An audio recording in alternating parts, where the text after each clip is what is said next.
সকাল সকাল ঘুম থেকে উঠে সবার প্রথমে আমার যে কাজটা থাকে সেটা হলো পেট মাপার কাজ। কারণ আমি এখন একটু ডায়েট করবার চেষ্টা করছি।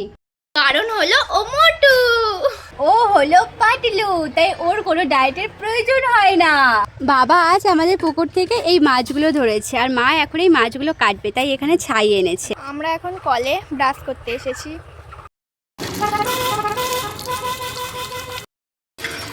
এবার আমাদের পেট পূজা করতে হবে। মা করছিল কাঠের জালে রান্না, তাই আমি একটু মাকে হেল্প করতে এলাম। রান্নার জন্য মার অলরেডি সবজি কাটা কমপ্লিট হয়ে গেছে। এখন আমি করব মুড়ি মাখা, তাই বোন একটু চানাচুর আনতে গিয়েছে, চানাচুর শেষ হয়ে গেছে, তাই আমি টমেটো, শসা, পেঁয়াজ এগুলো এত করে কেটে রাখি। আমার তো এখানে সব কিছু কাটা কমপ্লিট হয়ে গেছে। আর আমিও দোকান থেকে চলে এসেছি। চলো এবারে মুড়িটা মাখানো যাক।